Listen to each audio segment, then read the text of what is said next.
Hello, it's Mr. Lee. Today we're going to take a look at the Procreate app.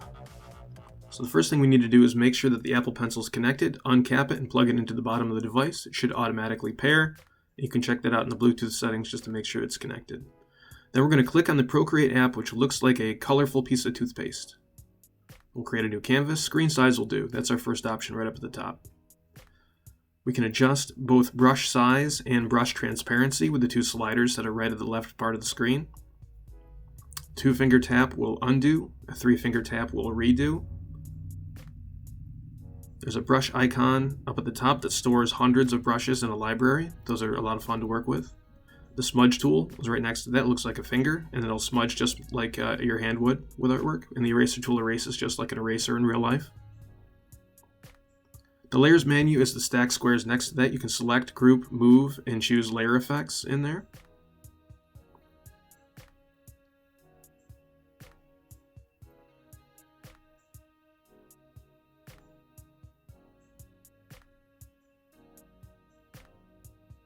You can choose colors with the color picker next to that. The arrow icon lets you distort and transform your artwork. There are many options in there, so explore those.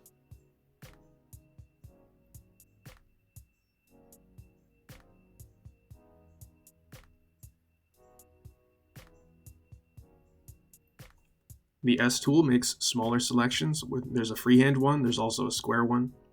The Magic Wand tool lets you adjust layer settings like hue, saturation, color. There's a lot of different options in there to play around with, so play around with those too.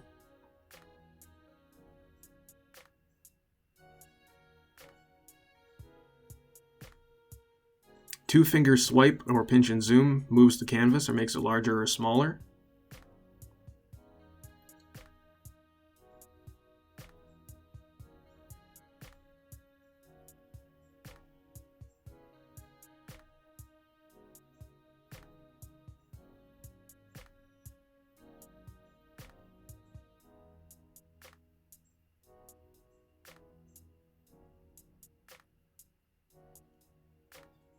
The liquify tool can move around your artwork.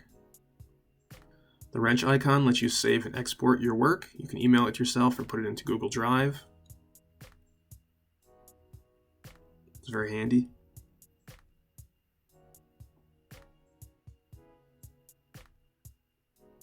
And you can also look at a time-lapse replay of your work, which is nice for looking at process. And then hitting the gallery icon brings you back to the start screen.